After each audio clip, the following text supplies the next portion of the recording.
Imagine for a second just outlasting the dinosaurs, like actually surviving asteroid strikes, shifting continents, multiple global ice ages over the course of 150 million years. It's almost impossible to really conceptualize that kind of timeline. It really is. But then imagine surviving all of that only to be pushed to the absolute brink of extinction today by, a discarded plastic bag or a bright porch light. Yeah, it's a stark contrast. That is the staggering reality we are exploring today with you. We are pulling from the Red Sea Creatures Marine Database to do a deep dive into the profile of World Sea Turtle Day. And the core paradox of this source material is honestly kind of difficult to wrap your head around. Right, because we are looking at a clade of animals that are, by biological definition, the ultimate evolutionary survivors. I mean, they mastered the art of survival on a geological timescale. But their architecture is failing them in the modern era. It's a profound evolutionary trap, really. Well, you have this highly specialized ancient biological system that navigated the Cretaceous-Paleogene extinction event, the asteroid, with relative ease.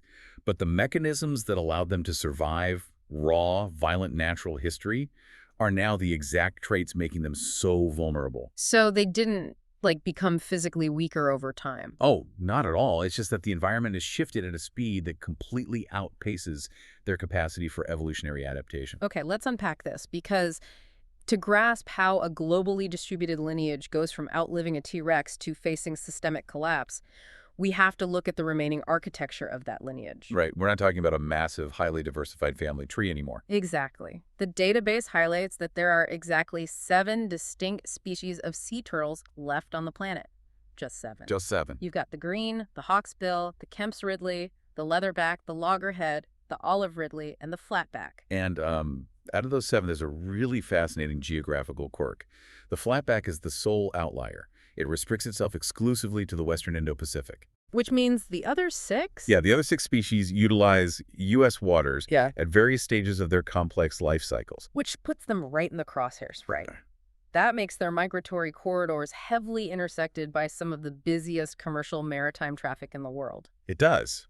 And that translates directly to their current status on the IUCN Red List. It's pretty grim. 6 of those 7 remaining species are classified as vulnerable, endangered, or critically endangered. We are genuinely looking at the potential truncation of a 150-million-year-old bloodline. But the source material makes a really strong point to emphasize that losing these 7 species isn't just, a blow to global biodiversity. It's a structural threat to the ocean's biological pump. What's fascinating here is the precise ecological utility they provide. I mean, they are foundational load bearers for marine habitats. Give me an example of that. Well, take the green sea turtle, for instance. They are one of the very few large herbivores in the ocean, and their primary function is grazing on seagrass beds. But it's the way they graze that matters. By cropping the seagrass just above the root, they prevent the blades from growing too long. Because if they get too long, they shade themselves out and start rotting. Oh, wow, I didn't realize that. Yeah, so that constant grazing actually increases the productivity and nutrient density of the seagrass. And that seagrass acts as a massive carbon sink.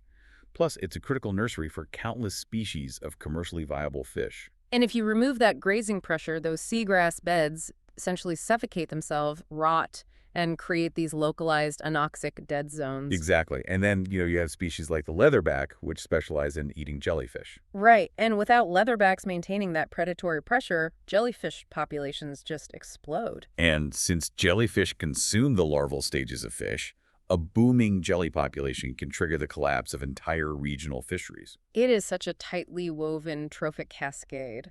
They aren't just swimming through the ecosystem, they are actively engineering and maintaining its baseline stability. The outline of this crisis reminds me of an engineering concept. Oh, yeah. Like what? Think of a piece of vintage technology, like an Apollo-era spacecraft. The hardware was built so robustly that it could survive the extreme radiation of deep space, micrometeorite impacts, the brutal thermal shock of atmospheric reentry. It's over-engineered for physical extremes. Exactly. It's virtually indestructible under the physical laws it was designed for. But if you were to take that same bulletproof hardware and suddenly force it to run a modern corrupted software update, the entire navigation system just crashes. That is a great way to put it. The hardware is still perfect, but the operating environment changed the rules entirely. That perfectly isolates the conflict. The sea turtles' biological hardware, like their migratory endurance, their armor, their metabolic efficiency, is flawless. Right. But the external cues they rely on, the software of their environment, has been completely rewritten by anthropogenic interference, by us. Which really forces us to look at the timeline of how we discovered this critical hardware failure. Yeah. And that brings us to June 16th. World Sea Turtle Day. Yes, World Sea Turtle Day. And that specific date is tied directly to the birth of Dr. Archie Carr in 1909. The scientific community basically recognizes him as the father of sea turtle biology. He's a towering figure in conservation. But I'm looking at this timeline, and there is a staggering disproportion here. What do you mean? Well, we have a clade thriving entirely independently for millions of years. And then abruptly, their survival hinges on one zoologist in the mid-20th century frantically pulling the emergency brake. How wild is it that a creature thriving that long suddenly needed one guy to sound the alarm just to keep them from disappearing? It is wild. Yeah. But you have to understand that prior to Dr. Carr's work in the 1950s and 60s, marine biology largely viewed sea turtles through a really highly localized lens. Like they only cared about the turtles on their own beaches. Essentially, yes. They were seen as just an endless fishery resource. If a population vanished from a specific beach in the Caribbean, local authorities just assumed, oh, they moved somewhere else. They had no concept of the big picture. Right. Carr was the one who pioneered the extensive flipper tagging programs that proved migratory connectivity. He was the one who demonstrated that a turtle nesting in Costa Rica might actually be foraging off the coast of Brazil. He proved they were shared global citizens. Exactly. Meaning localized protection was entirely useless if they were just going to be slaughtered in international waters or harvested on a completely different continent. Precisely. He elevated the issue from a niche scientific curiosity to a massive geopolitical conservation mandate. He showed everyone that you need international cooperation. Yes. He mapped out the fact that their life cycle requires traversing multiple sovereign territories, meaning any successful protection framework had to be an international, synchronized effort. So Dr. Carr builds the framework, but let's look at what that framework is actually defending against today. The Red Sea Creatures database outlines this gauntlet of modern threats, and the sheer mechanical efficiency of these threats is brutal. It's overwhelmingly human-caused. Yeah. The leading cause of mortality is bycatch. Specifically, entanglement in commercial fishing gear, like gill nets and long lines. And knowing the biology of a marine reptile, entanglement isn't just an inconvenience. It is a rapid physiological countdown. Because they have to surface to breathe? Right. It is an agonizing mechanism of death. While a resting sea turtle can hold its breath for hours by slowing its heart rate and conserving oxygen, a turtle caught in a trawl net is in a state of absolute panic. They're fighting the net. Yes, and that sheer physical exertion burns through their oxygen reserves exponentially faster, leading to this massive buildup of lactic acid in their bloodstream. They become acutely hypoxic and drown, often within less than an hour of being entangled. It's awful. And even if they manage to navigate the commercial fishing corridors, they still have to successfully reproduce. Which brings us to habitat destruction. This is where that biological software glitch really shows up. Yeah, these animals are highly philopatric, which means they possess an internal magnetic compass that guides them back to the exact coastal regions where they were born decades earlier just to lay their own eggs. It's an incredible navigational feat. It is. But today, those ancient nesting coordinates are heavily armored with seawalls, or they're paved over by resorts, or just rapidly eroding due to rising sea levels. If we connect this to the bigger picture, you see how human development directly disrupts an evolutionary rhythm that has worked flawlessly for millions of years. It just severs their reproductive cycle entirely. Completely. A female turtle might migrate thousands of miles to reach her natal beach, only to find a concrete retaining wall right where the dunes used to be. The evolutionary programming that guided her flawlessly across entire oceans suddenly leads her to a dead end. Right. And she may end up dropping her eggs in the ocean or in the surf zone, where they'll just immediately drown. And then you add on to that the continued pressure of black market poaching for their shells and meat, plus the pervasive hazard of marine debris. The plastics problem is severe. Yeah, the database notes that leatherbacks frequently mistake suspended plastic bags for their primary food source, jellyfish. Because a floating plastic bag looks exactly like a jellyfish to them. Right. And the plastic causes these gastrointestinal blockages that lead to slow starvation. But the database also brings up a threat that operates on a completely invisible molecular level. And it has to do with climate change altering the thermodynamics of the nesting beaches. Oh, the TSD, temperature-dependent sex determination. Exactly. Unlike mammals, sea turtles do not possess distinct X and Y sex chromosomes that lock in the biological sex of the offspring at the moment of fertilization. Right, so it's not determined at conception. No. Instead, the sex of the hatchling is dictated entirely by the ambient temperature of the sand that's incubating the clutch during the middle third of its development. The mechanism behind this is wild. It relies heavily on an enzyme called aromatase. Yes, the thermal trigger. Yeah, when the sand temperature rises above a certain pivotal threshold, usually around 85 degrees Fahrenheit or about 29 degrees Celsius, that thermal energy triggers the aromatase enzyme to convert the embryo's testosterone into estrogen. Warmer sand activates the aromatase, which results in female hatchlings. Cooler sand limits that conversion, resulting in males. And from an evolutionary standpoint, this probably provided a nice population buffer.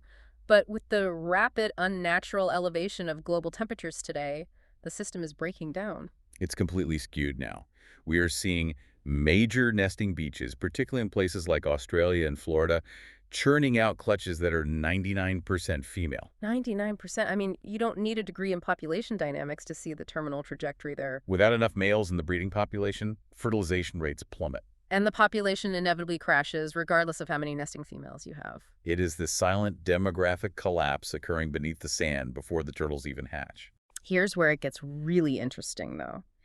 Even if a hatchling successfully develops, it manages to hatch and break out of its shell, it faces an entirely different vulnerability, one that ties perfectly back to our corrupted software analogy. The artificial lighting. Yes. The database heavily emphasizes the danger of artificial coastal lighting. For millions of years, the hatchling's primary navigational tool when they emerge from the nest at night has been a process called sea finding. They are phototactic. Exactly. They are hardwired to move toward the brightest, most open horizon, which historically was always the ambient light of the moon and stars reflecting off the surface of the ocean. The visual spectrum they rely on is incredibly specific. The ocean provides this wide, low-level illumination, while the dark silhouette of the dunes behind them creates a stark visual contrast. And that contrast is the directional beacon that pulls them to the water. Right. But then, we line the coasts with streetlights, hotel floodlights, boardwalks. It is essentially the equivalent of jamming an airplane's automated navigational instruments with a false radio beacon. It really is. The hatchlings emerge, their biological instruments lock onto the overwhelming artificial glare from the land, and they turn completely away from the ocean. They crawl into streets, fall into storm drains, or simply exhaust themselves until the sun comes up and they succumb to dehydration or predators. It highlights the extreme fragility of their adaptation. They aren't making a conscious choice to crawl toward the streetlights. They are simply executing a hardwired command that worked without fail for 150 million years until human engineering polluted their visual landscape. That is a staggering gauntlet to run. It really is a gauntlet. But thankfully, the profile from Red Sea creatures pivots from the sheer scale of the threats to the mechanics of our intervention. Because we recognize the hardware failure we've caused, we are actively engineering survival tactics. And one of the most critical structural protections currently implemented is the Turtle Excluder Device, or TED. TEDs are just a brilliant application of hydrodynamic engineering. They directly address that massive bycatch mortality we discussed earlier. Yeah, a TED is essentially a rigid metal grid integrated into the funnel of a commercial trawl net. The vertical bars of the grid are spaced wide enough to allow the targeted catch, like shrimp or smaller fish, to pass through into the back of the net. But when a 400-pound loggerhead gets swept into the trawl, it is physically too large to pass through that grid. Right, and the water pressure inside the moving net forces the turtle to slide up or down along the angle of those bars, directly toward a specialized escape flap cut into the netting. So the turtle's own mass basically forces the flap open, ejecting it from the trawl while the commercial catch remains secured inside. It is an elegant solution because it relies entirely on the physical dimensions of the animal. It doesn't require active monitoring from the fishing crew. And when implemented correctly, TEDs reduce sea turtle bycatch mortality by up to 97% in those fisheries. 97%, that is huge. It's a massive mitigation of the primary threat. And we are seeing similar mitigation in local policy through strict coastal lighting ordinances, too. Right. In heavily populated nesting areas, legislation now mandates the use of turtle-safe lighting during the nesting season. And this isn't just about, dimming the lights. It involves actual wavelength filtering. Right, because sea turtles are highly sensitive to the short, visible wavelengths of light, the bright whites, blues, and greens. So what do they do instead? By mandating the use of long wavelength lighting, specifically deep red or amber LEDs, and shielding the fixtures so the light points downward, coastal communities can maintain visibility for humans while rendering the light practically invisible to the nesting mothers and the emerging hatchlings. That is so smart. Then you layer on the overarching legal armor of the Endangered Species Act, which provides rigorous federal-level oversight for critical marine habitats. Making it a federal crime to harass the animals or destroy their nesting sites. It creates a multi-jurisdictional safety net. You have the mechanical engineering of the TEDs in the open ocean, the localized civic ordinances managing the beach lighting, and the federal law providing punitive enforcement. But the source material is adamant that this isn't an issue localized just to industrial fisheries or coastal developers. No, there are granular individual actions recommended for you, the listener, simple behavioral shifts. Like aggressively reducing single-use plastic consumption to choke off the supply of marine debris. Or ensuring deep coastal waste disposal. So raccoons and foxes, whose populations artificially inflate around human trash, aren't drawn to the beaches where they inevitably predate on turtle nests. And something as seemingly benign as a beach bonfire. Oh yeah, the bonfires. The heat signature from a bonfire can lethally alter the incubation temperature of nests buried below it. And the chaotic, flickering light acts as an intense local jamming signal for any hatchlings trying to run their sea-finding programming. So what does this all mean? When you zoom out, the defense strategy is entirely holistic. You have international maritime law operating in tandem with the individual decision to just skip a bonfire or refuse a plastic straw. Every single action represents a necessary patch in the software update designed to pull these animals out of the modern gauntlet. Yeah. This raises an important question, though. For you, the listener, what stands out to you about how easily everyday human habits intersect with ancient marine biology? It's a heavy thought. It is. It is incredibly easy to view yourself as isolated from the broader ecological machine when you live in a modern urban environment. But the reality presented here is that a synthetic bag dropped in a parking lot or an unshielded bulb on a coastal balcony can act as the terminal mechanism for an animal lineage older than the continents in their current configuration. It's an intense realization of our global footprint. And as we synthesize the data from this deep dive, that really is the core takeaway. That we're all connected to it. Exactly. The survival of sea turtles isn't just a nostalgic conservation effort. It is an ecological necessity for the equilibrium of the oceans. But beyond the trophic cascades and the biodiversity metrics, there is something deeply resonant about their biology. Yeah. They continue to navigate ocean currents and drag themselves up onto rapidly degrading beaches, instinctively executing a survival strategy against insurmountable odds. Their behavioral persistence is remarkable. I mean, they don't possess the capacity to understand the seawalls or the trawl nets. They simply endure.